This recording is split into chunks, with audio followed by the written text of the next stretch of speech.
Hello, I'm John Grom, and welcome to our 233rd Right and Left Discussion Forum. We hold our televised discussions twice monthly to demonstrate the value of civil, productive, open-minded political dialogue. Today, our panel will tackle the question, is there a better way to select a president? Today's discussion begins with Dr. Ronald Chamberlin, retired senior research chemist, followed by Patty Haskins, former member of the Wadsworth City Council and the faculty of Wadsworth Senior High, followed by Bryan Laubaugh, president of R&D Financial Services. Ron, the way we select the president right now is somewhat cumbersome. It's long-winded,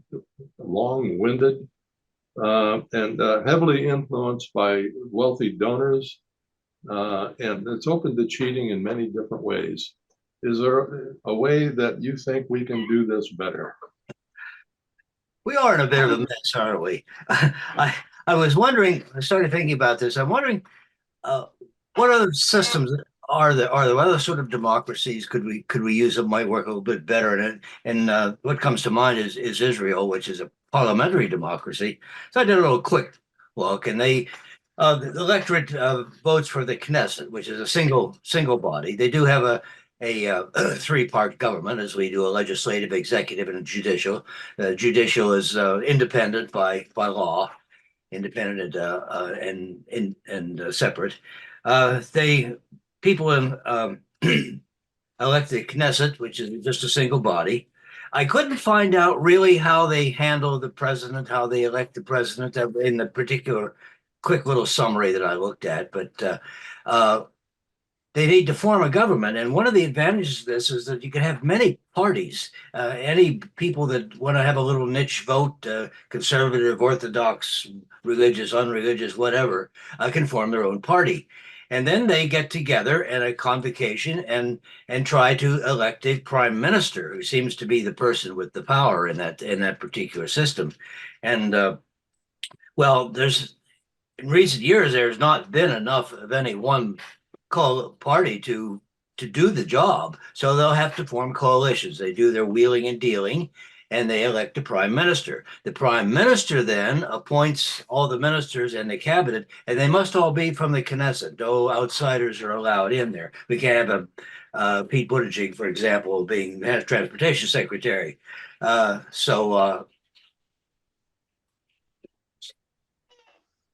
Excuse me, I'm getting serious talking to me. Let me take my phone out of here. It talks right in my hearing aids. Okay, while you're already interrupted, let me ask this question. What do they do about the Arabs that are in the Israeli Knesset? Pardon me? There are a number of Palestinian Arabs who are in the Israeli Knesset. Right. That's right. And is their voice the same as the Israeli natives? As far as I could tell, yeah, everybody has the same weight. But again, it's a matter of numbers here, and they have to form their coalitions to get the prime minister going. And Mr. Netanyahu, you recently tried to bypass the judiciary to take away power to judge him for the crimes in which he's been indicted. So, but that didn't work. They voted that down. But a 4-year term, and so the advantage of that is you can have a lot of political parties, and the disadvantage of that is the same of us. All the government is done really without necessarily any input from the electorate. They just do it. So that's really not very appealing. And bear in mind that most of these changes, we're going to take constitutional changes for us. We have some of this is enshrined, some of it's regulation, some of it's not. Well, what do we got going? We got financial, we got the support of it, and we have a lot of dark money in there. Ever since the Citizens United decision, we have possibility for people to donate without any accountability to anybody else, to put money into here. And I would propose that what we might need to do is put a cap on spending. I don't know what that cap might be, but allow by law whatever amount it would be for each candidate can spend up to that amount. They're able to get their funding for wherever they want. But there should be a cap for you and I. If we're donate politically, there is a cap. I have a fairly wealthy friend who a couple of years ago told me, he says, "Oh, we're tapped out. We can't donate anymore this year." So I don't remember what particular election that was, but so that's possible. It's happened. It happens for us. It could happen for at the national level too. I think. So how do we do that? I don't know. How do we get the word out? What do we do about primaries, and what do we do about campaigning? Well, again, that's can be financially limited. And then I would propose maybe we could do something like this. How do we get the news out there? We could have a series of public meetings, and we need to restrict those in some way. We need to tell the candidates, get the candidates to say, you can present your views here. You may contrast them with the other party, with the other person, one or two, however many, or here at the time during a primary process. But you need to stay focused on your message and what you do, and the other person may do the same. When it comes to, then we're probably going to have to still have a national convention for the party to choose among how many candidates are left, and pick one. And okay, there's where the wheeling and dealing goes on, as it always has. But then later for the campaign, we do the same sort of thing. We have people present their views. They can present them on television, they can present them online, they can present them in print media, they can present them on radio. However much, they are capped with the amount of money that can be spent. They are capped with the number of presentations they can make in some way. Not a debate. Those become just, I don't know, vituperative. I've never been very impressed that I've learned much by a debate among candidates as they begin attacking each other. I want to, unoptimistically and unrealistically, I want a measured debate. I want a measured situation. I want people to explain what they mean and say, okay, my proposal for immigration is so and so. My opponent's versus from this, and that's fine. And the opponent can say, yeah, well, I differ in this way, and here's my proposal, without really a lot of name calling. It goes on. So that's a optimistic sort of thing. So we got the cost, we've got the financial background, we've got the exposure. How do we do this? We could probably do it. I think this would be a lot cheaper to do it this way than what we have now with candidates running all over the country. The other thing that bothers me is, and I'm becoming more convinced of this, that we need to get rid of the Electoral College in this process. It seems to me that there's a certain amount of unfairness here. It starts at the very local level with the gerrymandering, where people who are in a situation where it doesn't matter how they vote, really, their opponents are going to have the upper hand by the way the thing is set up. And with the Electoral College, it only takes 4 or 5 big states to win. Usually, you need the big votes, and if your state has 20 electoral votes, and it's set up so that the way it's been gerrymandered and so forth, your one party A gets 51% of that vote, and the 49%ers have no say. Their vote really isn't counted here. However, if this state with 20 and this other state with 4, maybe there's some way of balancing that out. Party A may win in state 1, but Party B may win in state 2, and the total combination of total votes may sway it one way or the other. And that seems to me to be inherently a more fair situation. Certainly, some of the smaller countries do a one-man, one-vote thing. These days, with the advent of the internet and the advent of that, it doesn't seem to me that it's a difficult problem.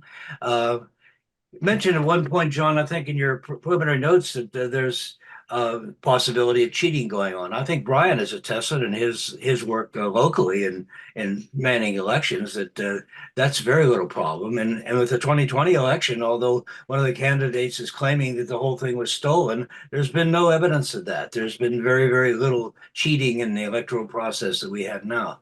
So I don't think that is and will continue, and I don't think it will be a problem with the safeguards that we have, paper ballots and backups of electronic voting and so on and so forth. So some of these ideas are overly optimistic, I'm sure, would have required tremendous seismic shifts in a way we do things, but some of them perhaps need to be considered. We need very careful consideration of the pros and cons of this, and maybe try them out in smaller amounts in different venues, see what happens. So, okay, well, I think that the conversation about the Electoral College can take a whole program. And yes, I think we did that at one point. Pardon me? We did that, I think, earlier on. We had a similar discussion. I don't remember that. I think so. Then again, I'm an old person. Yeah. Well, Patty, what are your thoughts? Well, I agree. We did talk about Electoral College before.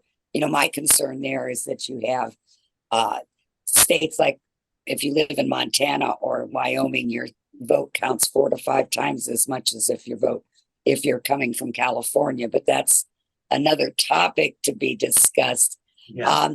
I was looking at Great Britain, and I looked at Canada, which, like Israel, have parliamentary procedures. Some of the things, though, I like about it. Number one, they do limit the amount of money that you can spend. I think in Great Britain, it's like 2 point some million, period. That's how much you're allowed to spend. And we don't go overboard and make it impossible for someone to become or run for office simply because they don't have enough money or don't have good friends with deep pockets. Of course, Great Britain is a much smaller country than the United States and might have to adjust something there, but it's something to consider. Another thing I noticed in Canada, they only allow campaigning for a minimum of 30 some days, but a maximum of just under 60 days. So you don't have this 2-year, 2.5-year procedure like we have. 4 years in this case. Exactly, Yes. where you're constantly running. And, people that are the incumbent isn't available to do their job simply because they have to run around and campaign to stay in that particular position, which is ridiculous. I think that's a good idea to maybe at least curtail some of it. The way our primary system is set up, to me, it's ludicrous. I mean, right now we've had one caucus and one primary for Iowa and New Hampshire. And to think that Iowa and New Hampshire are going to determine who the candidates are simply because of when they were held is not a representation of this particular country. I mean, in Iowa, they only had 110,000 people voting in the Republican primary. And of that, 55,000 or so of them chose Donald Trump. So because 55,000 people from Iowa chose Donald Trump, everyone is saying, well, he's won the primary. When was the last time that you voted in an Ohio presidential primary that your vote made any difference whatsoever? It had already been decided who was going to. They should either have them all the same day or not spread them out over 6 months. I just don't understand this, because we're allowing other states to make a determination for us. And dare say it that the interest of people in Iowa is not the same of those in New York or Ohio or Florida or California. They might all be completely different, but we're allowing those states to make those decisions. And another thing we have to look at, I think, are the way the effect of endorsements. It used to be when I was a kid that if you got the endorsement of the Beacon Journal, you were in. And newspapers made endorsements. Those endorsements don't carry any weight now. Now it seems whether Kanye West likes you or Kim Kardashian or Judge Judy, and do people really listen to this? We have to get away from that. We also have to look at the effect of social media in our campaigns. That's where people are getting their facts from. And if we shorten it up, we wouldn't have all this time for all this disinformation to get out there and dissuade people.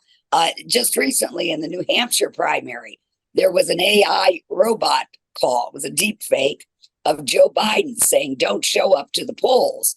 Now, of course, he wasn't really even on the ballot. He won with the write-in campaign.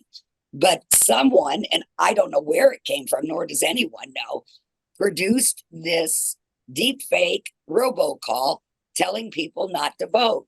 We're seeing more and more of this, and the quality is getting better and better. So that now you can't even trust when you watch someone on TV in an ad saying something, you don't know if it's real or if it is a deep fake. And that's a really scary situation. I think if we shorten up this procedure, put some money caps on it, perhaps revisit the Electoral College so that the popular vote winner actually wins the election, I think we could see some changes that are for the good. However, do I think that's going to happen in the near future? Absolutely not. I just don't think that there's the will to want to do that. Well, I'm concerned that without the primaries on the Tuesday after the first Monday in November, we might have 35 candidates on the ballot to choose from for president. That concerns me a little bit. Bryan, what are your thoughts? Well, you know, when you make sausage, you have to make a little bit of a mess. And it's just one of those things we put up with in a republic. You look at the way different countries, United Kingdom, Canada, they have parliamentary style governments. Yeah. It's not uncommon to have a vote of no confidence and the government gets basically swept out. And you're in the middle of a term, and next thing you know, you're replacing your prime minister, you're replacing his government. That's disruptive. I think that's fairly disruptive when in the middle of someone's term, they make a blunder and make a mistake, and next thing you know, that party's out, and they're going back to coalescing and building a consensus and trying to get a prime minister in there. So there are issues, I think, with any way that you pick a president. I would tend to agree that we can probably clean up our way that we choose a president or the way that we elect elected officials. I've been listening to several podcasts. I'd like to know on the Democratic side if anybody can name the other people that are running against Joe Biden. I listened to one gentleman. Dean Phillips. Dean Phillips.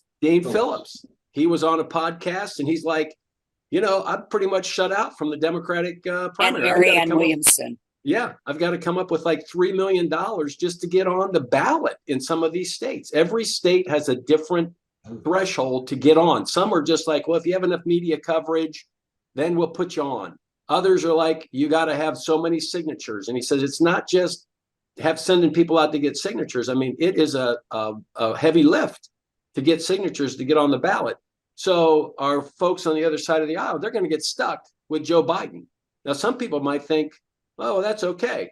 On our side of the aisle, I have a feeling that we're stuck. We're going to get stuck with Donald Trump. So the same thing that's happened to us has happened to the Democrats. And when they survey people, when they poll people, it's like over 60% of the people don't want either one of the guys. Yeah. Everyone's going to hold their nose and vote for Joe Biden, or hold their nose and vote for Donald Trump. It's unfortunate, you get smeared. We had Ron DeSantis in there. We still have Nikki Haley in there. Several others, Chris Christie. I mean, the incumbent or the Ron person DeSantis, that can. What's that? Out. Ron DeSantis is out. Oh yeah. Everybody's out except Nikki Haley. I mean, yeah. And In all likelihood, everybody's out on the Democratic side except Joe Biden. Yeah. You know, so the problem cuts both ways. I agree about the money issue. They said that, you know, we're approaching $1 billion to get a president elected. I mean, they're raising chunks of money. It's not like, oh, $50 million gets you in. No, it's 500 million, 600 million. And who knows about, I agree, the dark money that's out there. You know, Ron's friend says, oh, I'm maxed out. Well, he can contribute to a PAC. He can contribute to another pool of money. A corporation can support in a variety of ways. So we can do a lot of cleanup. You know, this is like a cleanup on aisle 3 type of thing. It's gotten out of hand, and we need to put some constraints on it. And unfortunately for me, this is just me, I'm kind of wondering who I'm going to vote for, you know, this year, because I am not enthused about the candidate that we probably are going to have, even though he's polling well and all that kind of stuff. I'm not happy with either one of them. So maybe if we step back and look at the different primary systems, and every state, Patty's right, every state has a different primary, different date, different way they do it. I would say that in Ohio, our voting is safe. I mean, every now and again, we get the crackpot that comes in, you know, and they want to know what the modem is. You know, there is a little modem that communicates with the poll book so that you can't go in and vote twice. It's a security measure. It's not being intercepted by some space satellite, you know, the votes aren't being changed. You take your paper thing, you can look at it. You look at your paper ballot, you walk it over to the machine that registers that. It dumps it in, and the paper ballots are never destroyed. If there's a question, they can go back and tally those things. Not that you want to, but this notion that somehow everything is corrupted, we just got to get that out of our head. I would hope that states invest a little bit in the systems for voting. It would make it a lot more easier. I'm not really a big fan of the internet stuff, okay? Because I have to sit through classes almost every month about spams, phishing, and all that kind of stuff. I don't know how you make that a secure. Yeah. And when you have people that won't even get a driver's license, they don't want to get an ID. How do those people get to vote? You know, I think we've got it down here in Ohio, but I'm wondering about some of these other states. The Electoral College is another thing. Gerrymandering. It's what foot that shoe is on, whether it's redistricting or gerrymandering. I think that there is a petition at foot to have a committee of so many, 2 Democrats, 2 Republicans. I don't know if you've heard about this. I'm just getting wind of some of this, where they're trying to put together a petition to get a committee for redistricting. Called citizens, not politicians.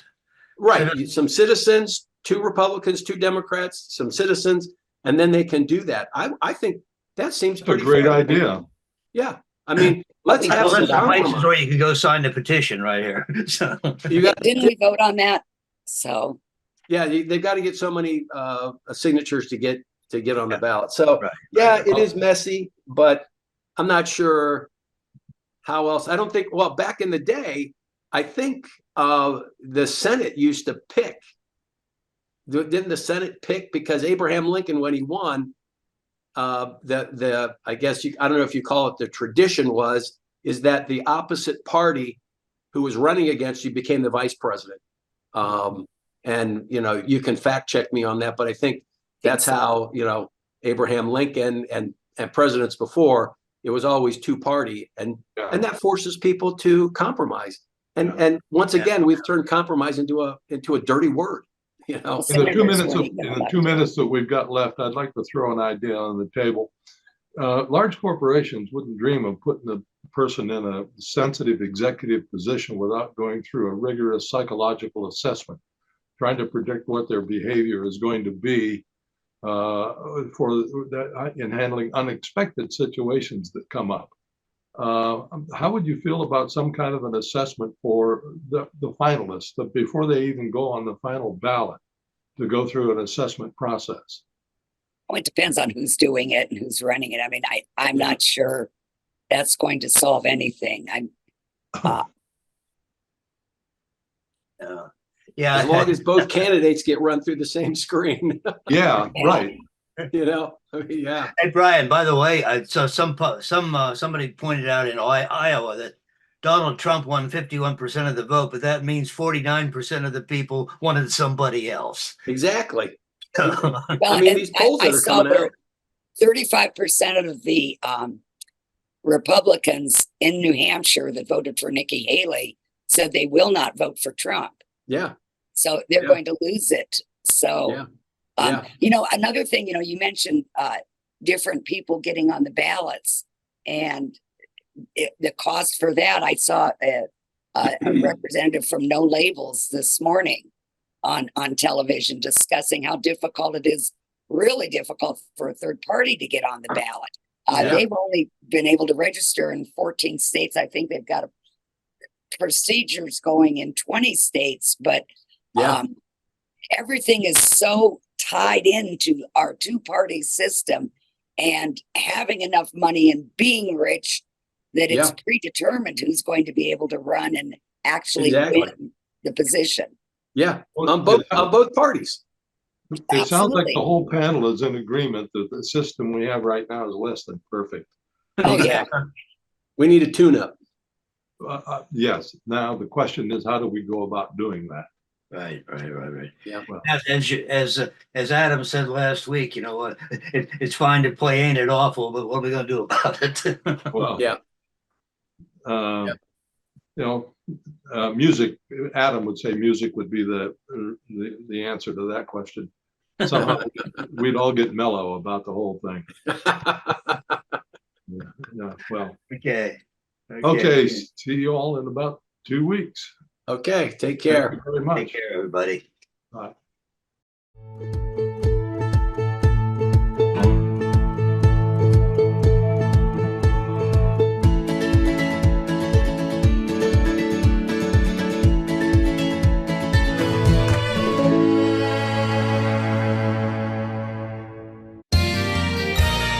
You are watching WCTV, Wadsworth Community Television.